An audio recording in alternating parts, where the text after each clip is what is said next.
a millionaire CEO, took a homeless woman to his ex-fiancée's wedding, but what she said silenced the room. Before we begin, let us know in the comments which city you're watching from. And once the story ends, don't forget to rate it from 0 to 10. Enjoy the story. He only wanted revenge. She only wanted shelter. But when they walked into that ballroom together, every eye turned. She wasn't supposed to know the bride, but she did. And when she whispered, "I was once engaged too," the room stopped breathing. Who was this woman who knew too much? And why couldn't the billionaire walk away? The woman who didn't flinch. The invitation sat on his desk for hours. William Lancaster hadn't touched it since his assistant laid it down beside his coffee. The envelope was cream-colored, thick with pretension, embossed with gold foil, a wedding invitation from Olivia Harrington, the woman who once wore his ring. She had left him without a word 2 years ago.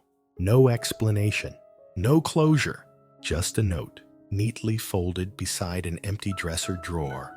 And now she was marrying someone else. He stared at the invitation, reading it again and again, as if it might suddenly say something else. His jaw tensed, his chest tightened, not because he still loved her, but because she had the audacity to pretend none of it mattered. "Is this a joke?" he muttered, flicking the envelope across the desk. Damon Carter, his closest friend, leaned against the window with a half-drunk espresso. "That's cold. Are you going?" William laughed bitterly. "And show up alone, like a man who never moved on?" "No." "Then take someone." Damon shrugged. "Show her you did." It was meant to be a throwaway comment, but it landed hard. Later that evening, just as the sky began to dim and the streets turned gold under the city lights, William stepped out of his building. He didn't know where he was going until he saw her. She sat on the curb outside a closed-down bistro. Her coat was threadbare, and her fingers were wrapped around a cracked paper coffee cup. More out of habit than hope, her hair was tangled, and her skin bore the grime of the street.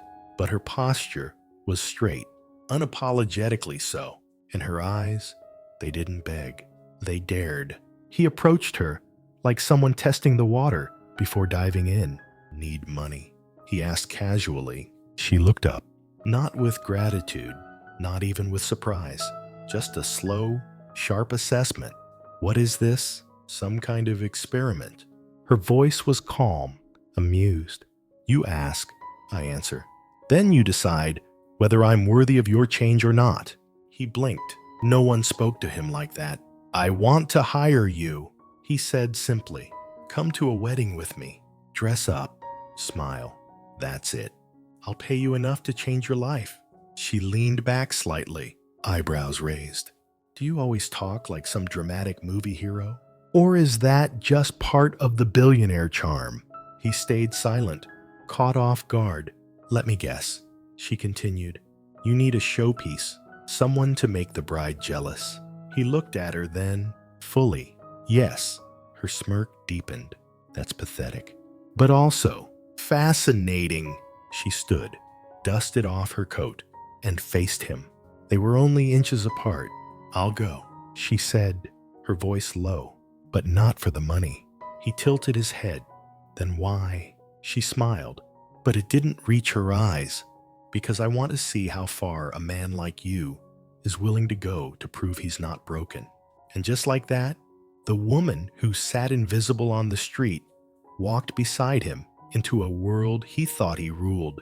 She never flinched, not once, and that terrified him. Chapter 1.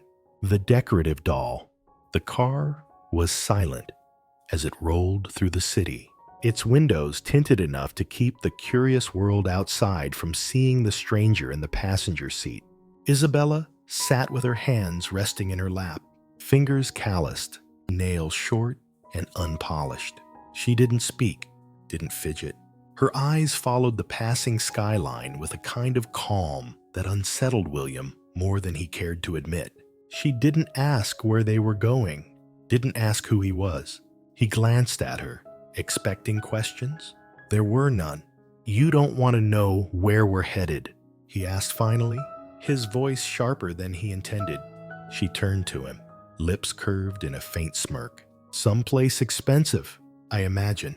He hesitated. "A salon." She nodded, unsurprised. "Of course." First step turned the beggar into a Barbie. William's jaw clenched. "That's not what this is." "No," she said, tilting her head. "Then what is it? A noble rescue? A guilt offering?" He didn't answer. He didn't know the answer. They pulled up outside a building of glass and gold. Inside, the air was scented with lavender oil and something impossibly clean, the kind of place where no one raises their voice and every woman wears silence like perfume. "I want a full transformation," William told the receptionist without another word.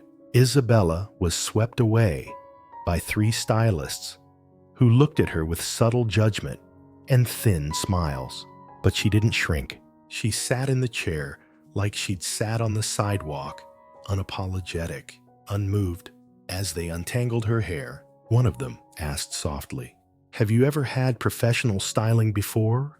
Isabella's eyes met the woman's in the mirror. "Once," she replied. The hairdresser said nothing more. Behind the partition, William sat in the waiting area, watching the clock. It was supposed to be simple. He'd bring a woman to the wedding, make a scene, leave Olivia confused, triumphant. But nothing about this woman was simple. Hours passed. When they finally called his name, he stood impatient, curious, annoyed that he was curious, and then he saw her. For a moment, he forgot how to breathe. She wore a fitted midnight blue dress, elegant but understated. Her skin, once dulled by city grime, now glowed under soft lighting. Her hair had been coaxed into smooth waves, parted perfectly, tucked behind one ear. The curve of her jaw, the strength in her posture, everything about her said, "I have always belonged here." But her eyes hadn't changed, still sharp, still watching. "You don't look surprised," he said quietly. She turned toward him, one eyebrow lifting. "Because I'm not." He studied her. "Who are you?" She smiled and picked up the small purse handed to her by one of the stylists. Someone who knows how to seize an opportunity. The car slid through the city again, headed for the banquet hall. William drove this time, preferring the distraction. He could feel her watching him, but when he glanced over, her gaze was back on the window. "Do you even care whose wedding it is?" he asked. She shrugged lightly. "You do." "That's enough. You talk like you've been to events like this before." "I have." The words hung there, unanswered. They arrived at the venue, a towering marble estate, lit by chandeliers and flanked by photographers. High society glittered on the steps sequins, diamonds, confidence that could be faked, but never taught. William stepped out first, smoothing the front of his suit. When he turned and offered his hand, Isabella took it without hesitation. The moment she stepped onto the red carpet, the world stopped.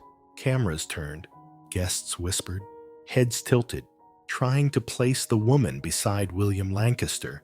But Isabella walked as if none of it touched her, like she had walked these steps before and forgotten the names of those who had doubted her. William leaned in. "Just follow my lead. Smile. Be polite. Don't draw unnecessary attention." She didn't even look at him. "Did you bring me to be invisible or to be unforgettable?" He had no answer. Inside, the chandeliers cast golden light across the ballroom. Strings played from an unseen orchestra. Champagne flowed like a river with no end. And then Olivia. She stood at the far end of the room, framed by flowers and praise. Her gown shimmered. Her smile was perfect, practiced. Until she saw them, her eyes widened just slightly. But then they shifted to Isabella and froze. The change in Olivia's expression was so small, so brief, that most would have missed it. But Isabella didn't miss it. Neither did William. "Olivia," he said, with a cool nod as they approached. "William," she answered. voice sweet and flat. "I didn't expect you." "Of course I came," he replied, "and I brought company." Olivia's gaze swept over Isabella. "We haven't met." Before William could respond, Isabella extended her hand with perfect poise. "Isabella, a pleasure." Olivia hesitated, then shook her hand with the restraint of someone who knew better than to show emotion. "You look familiar," Olivia said carefully. Isabella's smile was light, but there was steel behind it. "Do I?" Later, as the crowd circled and drinks were passed, Isabella's words replayed in William's mind. "Do I?" She had said it like a challenge. He didn't know who she really was, but she wasn't just some woman from the street, and he was beginning to wonder if maybe she had walked into his life not by chance, but by design. Chapter 2. The Ballroom Storm. The clink of champagne glasses rang like tiny bells beneath the high ceilings. The chandeliers glowed like captured stars, casting golden webs across polished marble floors. But William wasn't looking at the light. He was watching Olivia. She was trying too hard not to stare at Isabella smiling at guests, whispering to her new fiancé, Charles, touching his arm in ways that felt deliberate, rehearsed. And yet, her eyes kept drifting back. Isabella had barely spoken since they entered the room. She didn't need to. Her silence was its own kind of gravity. She stood beside William with perfect posture, holding her glass of champagne as if she had been doing this her whole life. But it was her stillness that unnerved him. She wasn't intimidated, not by the wealth, not by Olivia, not even by him. When they made their way toward the couple, Olivia's mouth curved into a greeting smile, one that didn't quite reach her eyes. "William, you remember Charles?" she said sweetly. "Of course," William said, shaking the man's hand. "Congratulations." Charles nodded politely, but his eyes drifted to Isabella. "And you are?" Before she could answer, Olivia interjected, "Yes, I was just wondering that myself." Isabella turned to Olivia with a gentle smile. "Isabella, that's a beautiful name," Olivia said. "You look familiar. Have we met before?" Isabella tilted her head slightly. "Perhaps. The world can be very small when it wants to be." There was a beat of silence, thin and cold. William watched Olivia's smile strain. For the first time since the ceremony began, she seemed unsure of herself, and Isabella wasn't finished. "I must say," she added softly, "marriage is such a brave thing to commit to. I was engaged once, but his family didn't think I was a good fit." William's heart stilled. He glanced sideways, but Isabella's face gave nothing away. Olivia's breath caught, just enough for William to notice. Her lips parted. Her eyes flicked calculation, spinning just beneath the surface. Charles cleared his throat and raised his glass. To new beginnings, but the tension didn't dissolve. It stayed in the air like static before a storm. Later, William led Isabella through the throng of guests. Every few steps, someone stopped him. Investors, politicians, board members, all eager to greet the elusive William Lancaster. But after the initial handshake, their gazes always landed on her. "And this is," they would ask. Isabella extended her hand with quiet confidence. "Isabella, a pleasure." No title, no explanation, just a smile that dared them to ask more. And none did. Not one. She spoke fluently about markets and global investments, about artificial intelligence and financial ethics. Her voice was low, composed, articulate. William stood beside her, saying less and less. She wasn't blending in. She was taking over. Then came Damon Blackwood, the country's most notorious investor, ruthless, brilliant, unforgiving, and William's sharpest rival. He approached, with a glass of bourbon and a fox-like grin. "Lancaster," he nodded. "Didn't expect to see you here." "I get that a lot tonight," William replied coolly. Damon turned to Isabella. "And who is this exquisite disruption?" "Isabella," she said, shaking his hand. "Just an interesting partnership." Damon laughed. A woman who speaks in riddles. I like that. But William didn't laugh. His jaw clenched. He watched the way Damon looked at her, not just with interest, but with calculation. He reached for her champagne glass and handed it to a passing waiter. If you'll excuse us, he said firmly. I need to speak with my companion. He took Isabella by the wrist gently, but without asking, and led her into a quiet alcove near the garden doors. What exactly are you doing? He asked, voice low, controlled. Isabella leaned against the wall, arms crossed. What do you mean? You're standing out too much. That wasn't the plan. She smiled. Wasn't that the point? To make your ex jealous. William stepped closer. You're playing a game, and you're not. He shook his head, frustrated. You're not who you pretend to be, and you don't like that. Do you? She whispered. William stared at her for a moment. Not the dress, not the makeup, just her. Then Olivia appeared. Am I interrupting? Her voice was too light to be casual. Not at all, Isabella said before William could respond. Olivia's eyes didn't leave her. You really carry yourself well. It's impressive for someone so new to this world. Isabella smiled. Thank you, but I'm not new. A long pause. Where do you know William from? Olivia asked sharply. Isabella held her gaze. I think it's more fun if that remains a mystery. Olivia forced a laugh, but William could see it, the flicker of fear in her eyes. Without another word, she turned on her heel and walked away. Back inside the ballroom, the music swelled. The orchestra played something classical and beautiful. Isabella looked at William. Would you like to dance? He blinked. Dance? Or would you rather stand here and watch her keep wondering where she knows me from? He chuckled despite himself. They moved onto the floor, and as William placed his hand on her waist, he realized something deeply unsettling. He wasn't leading. He was following, and the storm he'd unleashed wasn't around them. It was her. Chapter 3. She doesn't belong here. Or does she? The dance ended, but William didn't let go right away. He held her hand, a second longer than necessary, just long enough to catch the flicker in her eyes. That softness, almost imperceptible. Beneath the armor, she wore like a second skin. But by the time they stepped off the floor, she was composed again. A single breath, and she'd vanished behind the elegance, poised, untouchable. Would you like something to drink? He offered.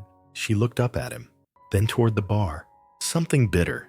He arched an eyebrow. Champagne isn't your taste. I like drinks that sting, she said. They don't lie about what they are. At the bar, men watched her from behind their glasses. Women whispered. A few guests tried to approach, pretending interest in William just to get closer. But it was Isabella they watched, not because she was beautiful, though she was, but because she carried herself like a woman who didn't need to impress anyone. William handed her a cocktail, dark amber in color, bitters and bourbon. He said, "It'll sting." She took a sip. Good. He studied her profile, the curve of her cheekbone, the way she surveyed the room like it belonged to her. "You're quiet," he said. "I'm observing." Observing what? She tilted her head. How people pretend to like each other, and who's watching whom when they think no one's looking. William glanced around. She was right. Eyes were everywhere. But you don't pretend. He noted.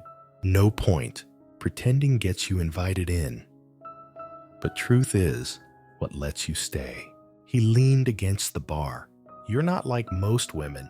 I know, she said, without flattery. Moments later, a group of businessmen approached. Powerful men. One of them, Harold Langston, clasped William's shoulder. Lancaster, he said warmly. You've been hiding. Good to see you out. Even I need a drink sometimes, William replied, forcing a smile. Langston's gaze drifted to Isabella. And who might this be? Before William could answer, Isabella stepped forward with ease. Isabella, a pleasure to meet you. Langston looked intrigued. Do I know that name? Possibly. she said, but probably not in the context you expect. A subtle deflection. Elegant. Unreadable. And what do you do, Miss Isabella? Another man asked. She swirled her drink once before answering. I follow markets, study trends. Lately, I've been curious about the intersection between artificial intelligence and capital flight. William nearly choked on his drink. Langston chuckled. That's quite a mouthful. She smiled. So are most truths. The men exchanged surprised glances. For a moment, no one spoke. Then another asked, You follow tech markets? Only the ones that try to hide behind buzzwords, she replied. I prefer the ones that try and fail to be quiet. A pause. Then laughter broke among the group. Genuine. One of them raised his glass. Well said.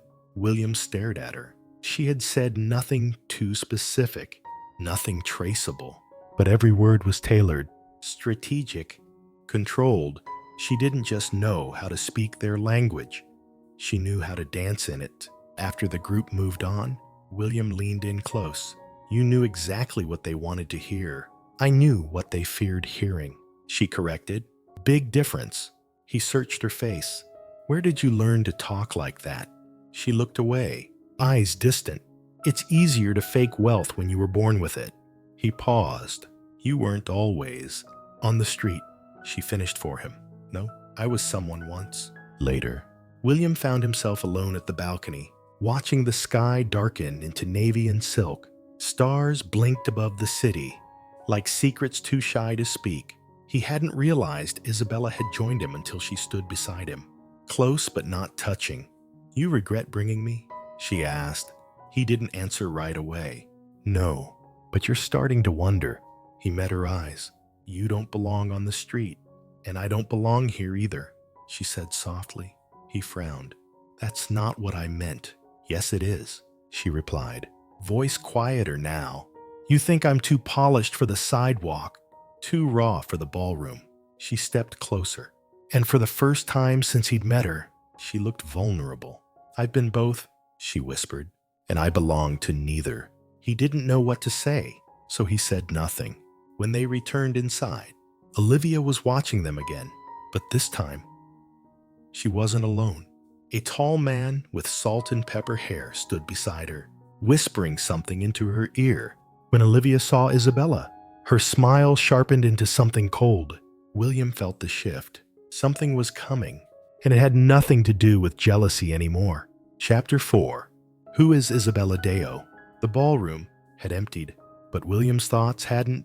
He sat in the back of his car, watching Isabella through the tinted glass as she stepped into the hotel lobby. Her spine straight, her steps slow, not rushed, not cautious, deliberate. She didn't look back. She never looked back. He didn't know if it bothered him more that she didn't ask for his number, or that she seemed certain he'd find her anyway. By the time he got home, the silence in his penthouse was unbearable. He poured himself a drink, but the scotch tasted dull. He tried answering emails, but couldn't read a single line. Every time he closed his eyes, her voice echoed in his head. It's easier to fake wealth when you were born with it. The next morning, he sat behind his desk in the corner office of Lancaster Holdings. The city below glimmered like glass dust, but William's gaze was locked on one name scribbled across a post-it note. Isabella. No last name, no file, no trace. That shouldn't have been possible, not in his world. He picked up the phone. A beat. Then, it's been a while. Lancaster, said the voice on the other end. I need you to look into someone, William said, sharp and clear. Name's Isabella, no last name. Late 20s. Brown eyes. Too smart. There was a pause. That's not much. Then it should be easy. William replied, find me everything. Where she came from, who she is, and what she's hiding. That evening, William returned to the hotel. He didn't call, didn't text. He knocked on her door like a man who wasn't sure what he wanted, but knew he couldn't walk away. After a few seconds, she opened it. Gone was the evening gown, the styled hair. She wore a plain gray t-shirt and jeans. Her hair was damp, pulled into a messy bun, but her posture still unshaken. "You don't call first," she asked, arching a brow. "You don't answer questions?" He shot back. She sighed and stepped aside. "Come in." Her hotel suite was immaculate. No clutter, no suitcases, no sign of someone living out of desperation. "You always this neat?" he asked, scanning the room. "I like order. Chaos already finds me without asking." He turned to her. "Who are you, really?" She gave him a look that was part amusement, part warning, still obsessing. "You show up out of nowhere," he said. "You act like you've walked through 10 lifetimes. You speak like a Wall Street analyst. But I found you sitting on the sidewalk, like it didn't matter. That doesn't add up." She crossed her arms. "So what do you want?" "A résumé. I want the truth." She held his gaze. Then quietly, "And if the truth doesn't fit your narrative, I'll decide that." She stared at him for a long time, then finally sat on the edge of the couch. The pause stretched, then broke. "I was born into wealth," she said. "Not your kind. Older, tighter. My father ran a construction empire. Deo Industries. Maybe you've heard of it." William blinked. Yes, he had. Years ago. It collapsed after a scandal: embezzlement, fraud, headlines that vanished as quickly as they came. "My name," she said softly, "is Isabella Deo." The air went still. He sat across from her, stunned. "You're that Isabella, the one the media tore apart," she said. "The one they said disappeared after the fall." They weren't wrong. She stood and walked to the window. "My father trusted the wrong people. One woman in particular. She came in as a partner, wore designer smiles, and gave fake handshakes. She planted false accounts, laundered money under his name. And when it all exploded, she walked away clean." William already knew the answer, but he asked anyway. "Who?" Isabella turned slowly. Her voice was cold, but her eyes were fire. "Olivia Harrington." He couldn't speak. The woman who nearly became his wife. The one who'd sent him the wedding invitation like an insult. And now, the ghost behind Isabella's destruction. "She destroyed everything," Isabella whispered. "My father died under investigation. My mother got sick and didn't survive the grief. I lost my home, my name. I tried to prove the truth, but Olivia had already slammed every door shut behind her." William felt his hands clench. "Why didn't you go public?" She laughed bitterly. "A disgraced daughter with no money, no last name. Who would believe me? Why didn't you tell me this sooner?" "Because you weren't ready to listen," she said. "You saw a street girl you could control, not a woman who once lost everything and refused to stay lost." They sat in silence for a long time. Finally, William said, "So, you came to the wedding to what, expose her?" "No," Isabella said. "I came because I needed to look her in the eye again and remind her I'm not gone."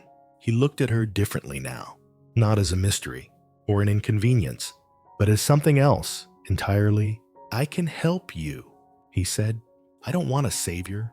It's not about saving you," he replied. "It's about stopping her." Her breath caught. She didn't answer, not right away, but for the first time. Her voice softened when she finally spoke. "If we do this, I'm not playing nice." He gave a slow nod. "Neither am I." Chapter 5. What She Lost. The next morning, the sun didn't rise. It crept.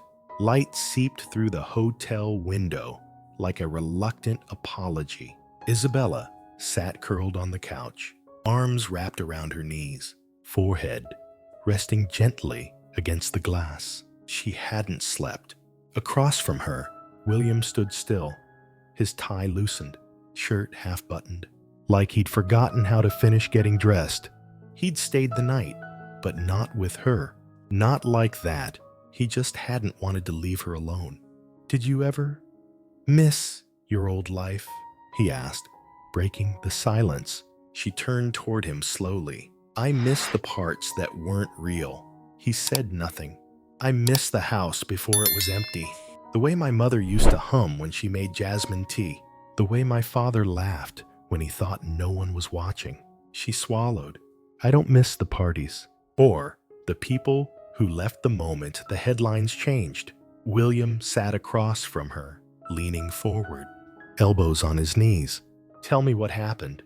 And this time, she did. My father, Richard Deo, wasn't a perfect man, but he was honest. She began, voice low and steady.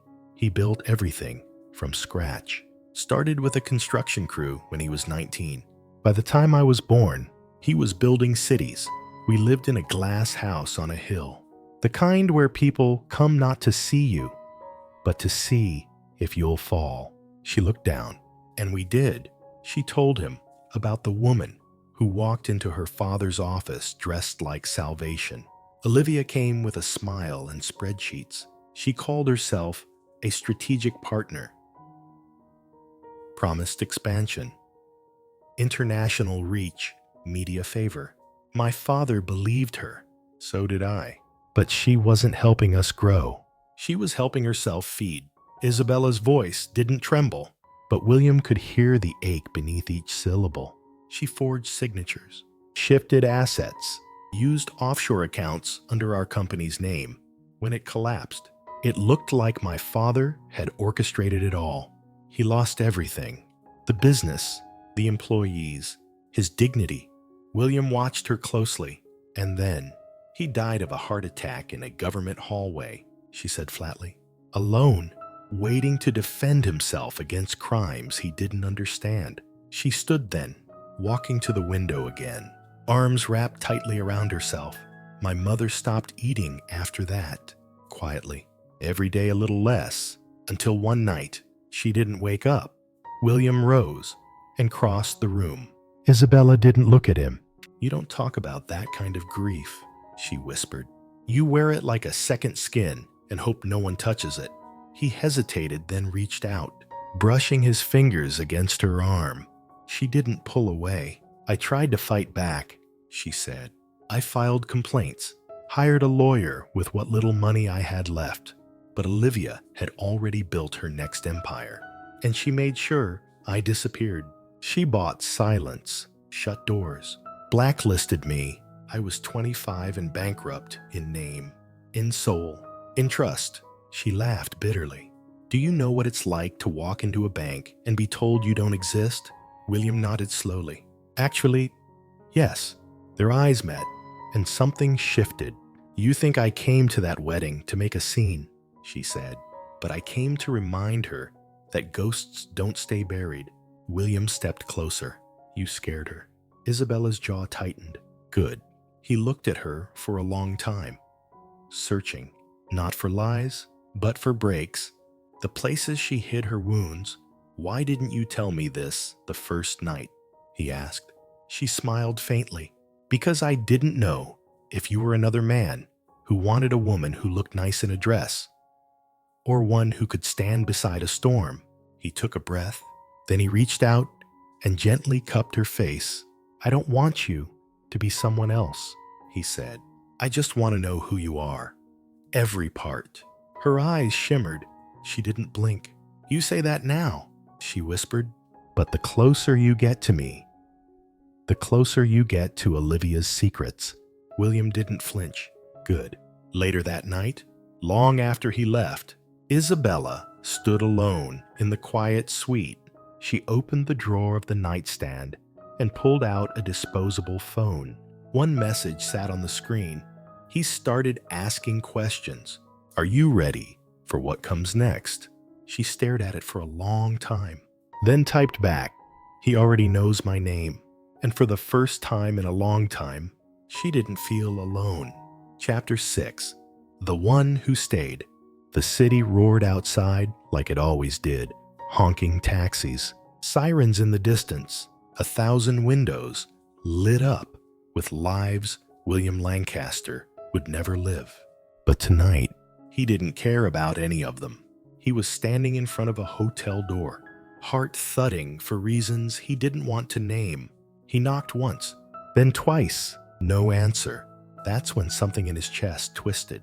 He reached for the emergency key Isabella had reluctantly given him the week before, only in case of disaster, she'd said. He'd smirked. Define disaster. She hadn't replied. Now, he used it. The lights inside were dim. A single lamp cast a golden halo over the room. The air was thick, heavy. Then he saw her. Isabella was curled up on the couch, arms around herself, body trembling. A glass of untouched water sat on the table beside her, half filled. Her eyes were closed, skin pale, hair damp against her forehead. She looked wrong. Isabella, he said, voice low, trying not to startle her. She didn't respond. He rushed to her side and pressed his palm to her forehead. Burning, damn near scalding. He crouched. Hey, can you hear me? She blinked slowly, lashes fluttering, and whispered, it's just the flu. You're burning up. I'll be fine. She breathed. No, you won't. He tried to lift her, but she resisted. No hospitals. Isabella? No needles. No doctors. He exhaled, frustrated. You're being stubborn. I've been worse, she murmured. He paused. Were you alone then too? Her silence told him everything. William moved through the suite like a man possessed. He boiled water, found a washcloth, made tea, texted his private physician on standby, prepared cold compresses. When he returned to the couch, she was shivering beneath a blanket. He sat beside her and gently pressed the cloth to her forehead. Her breathing slowed. A little, not enough. You should have called me, he said softly. I didn't want to need you. That's not how this works. Isabella turned her face slightly. Her voice came like gravel under silk. Everyone leaves eventually. I've learned not to reach out when I fall. William didn't answer.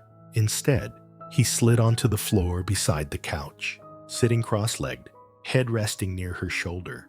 He stayed like that, quiet, unmoving, present. Somewhere in the night, she whispered, why are you still here? He looked up at her. Because you're not okay. That's never stopped anyone before.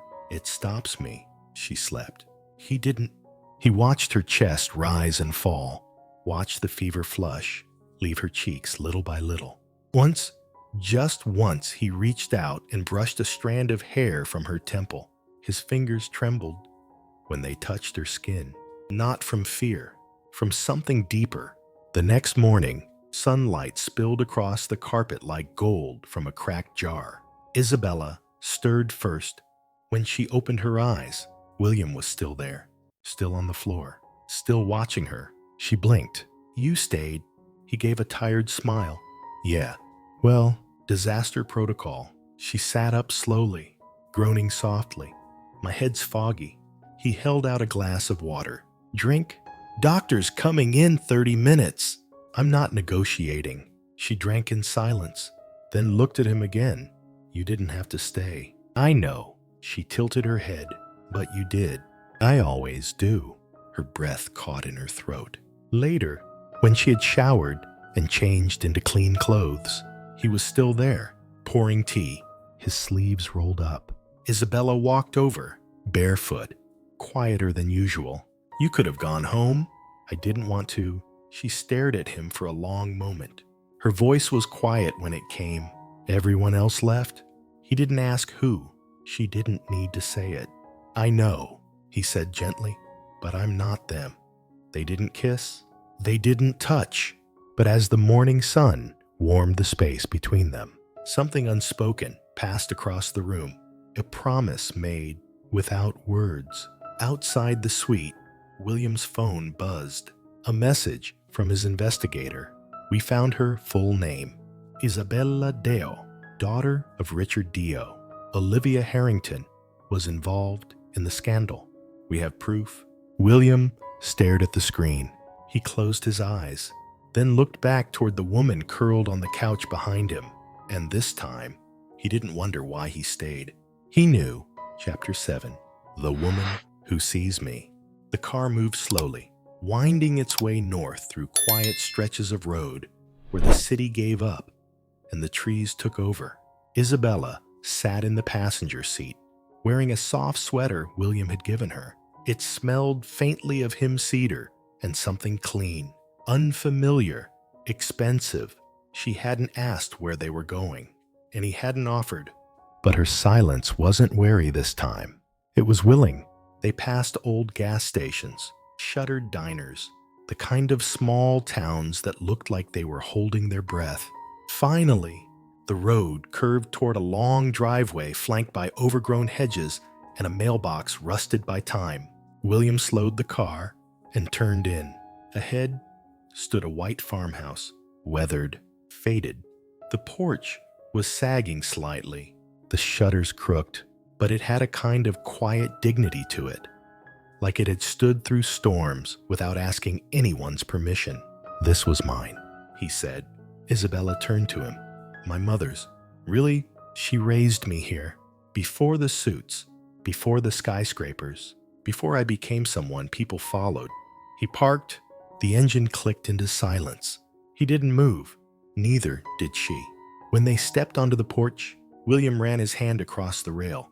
"You're the first person I've ever brought here." Isabella glanced at him. "Why now?" He didn't answer right away. He unlocked the front door. The air inside smelled of dust, old books, and something sweet, like time had baked itself into the walls. There were picture frames still on the mantel, a lamp with a tilted shade, a piano with chipped keys and a cracked bench. William's footsteps echoed softly. "I used to think this house was too small for the life I wanted," he said. "Now I think it's the only place that ever fit." Isabella walked slowly, fingers brushing the worn back of a wooden chair. "Why did you leave it behind?" He leaned against the doorway. "Because success doesn't wait in small towns." She turned toward him. "But grief does." He froze. She hadn't meant to say it aloud, but it hung between them now, raw and real. He walked over to a faded photograph on the wall, his mother, hair pinned back, eyes full of light. "She died 3 weeks after my first IPO. I wasn't here." He swallowed. "She left me a voicemail, said she was proud, said I didn't need to rush back. She'd be fine."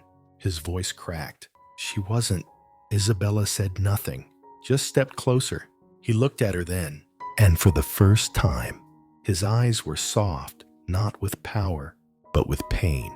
"I built an empire to make people see me," he said, "but none of it ever mattered to the person who saw me first." They sat on the back porch as the sun dipped behind the trees. The horizon bled gold and violet. Crickets sang. Somewhere, a wind chime whispered, "I hated you the first night," Isabella said quietly. He smiled without humor. "Good. That means you saw me clearly. But then you stayed," she added. He turned toward her. "You expected me to leave?" "They all did," she said. "The night my father was arrested. The day my mother died. Even the ones who said they loved me." William's hand found hers. "Not this time." She didn't pull away. Hours passed. Neither of them moved. "I've never told anyone about my father," she said, "or the way Olivia destroyed us. I've never told anyone about this house," he replied, "or what I lost here." They looked at each other, not as strangers, not even as lovers, as witnesses, the kind of closeness that comes not from touching, but from letting someone see. When they left, the moon was rising. William paused beside the front door and looked back one last time. He turned to Isabella. "I don't know what this is," he said, "but I don't want it to end." She nodded slowly. "Then don't let it." They didn't kiss, but they didn't need to. Some connections are sealed, not with lips, but with silence shared under a broken porch light. Chapter 8. Breaking the Promise. It began with a phone call. William stood in his office. The skyline of the city stretched wide behind him, glowing in blues and golds, but his face had gone pale. The voice on the other end was low, grim. "Olivia knows. She had started digging weeks ago, but now the threat was clear. She wasn't just gathering whispers anymore. She had teeth. She'd found Isabella's hotel, had a journalist watching her movements, had made quiet calls to investors, hinting at the scandal to come. She wants to bury her for good, the investigator said, and she has the means to do it. William's jaw clenched. Then stop her. There was a pause. I can try, the voice replied, but it might be too late. That night, William drove to Isabella's suite without warning. The city lights blurred past the windshield. His chest felt tight. His hands wouldn't stop shaking. When she opened the door, her face lit up just slightly, a kind of quiet warmth she didn't give to many. But then she saw his expression. William, she asked, what is it? He stepped inside, shutting the door behind him. We need to talk. She folded her arms slowly. What happened? Olivia is making her move. She's planning to leak your past, everything. Isabella didn't flinch. She can try. You don't get it, he said, stepping toward her. She's not after your name. She's after your existence. If she succeeds, you lose everything you've built. Deo Consulting, the investors, the public trust, everything. And what do you want me to do? She asked. I want you to leave. The silence that followed was absolute. Isabella stared at him. Her voice dropped to a whisper.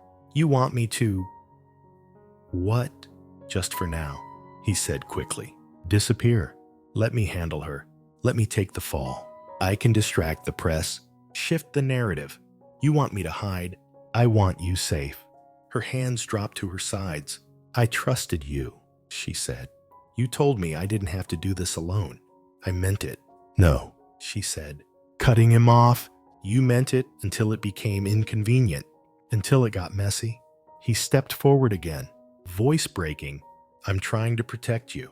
I didn't come this far to be protected. William, I came this far to be believed. He reached for her hand, but she pulled away. Don't, she said. Quieter now. Don't do that. Isabella, I would have fought with you, she said, eyes glassy. I would have stood beside you no matter what. But you're walking away before the fire even starts. I'm trying to do the right thing. No, she whispered. You're doing the easy thing. He didn't sleep that night. Neither did she. When he woke up the next morning, her suite was empty, gone. No note, no message. Just the faintest trace of her perfume still clinging to the edge of his sweater, left on the chair where she last sat. The press exploded 2 days later. Isabella Deo, disgraced heiress or strategic manipulator, the woman behind Lancaster. What is she hiding? Deo scandal. Reignited. Isabella's new firm. Under fire. The headlines were ruthless. William refused every interview, ignored every call. But the worst part wasn't the headlines. It was the silence. He hadn't heard from her. No one had. One night, he returned to the farmhouse, alone. He sat on the porch steps, holding a worn photo of his mother in one hand and Isabella's tea mug in the other. The porch light buzzed above him. A breeze rustled the trees. I'm sorry, he said into the wind. I broke the promise. In a hotel 3 towns away, Isabella sat in the dark, watching the news play on mute.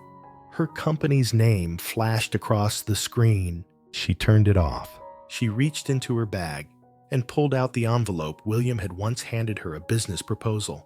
Her name printed in bold at the top. She stared at it for a long time, then tore it in half. She didn't need someone to give her a name. She would make her own.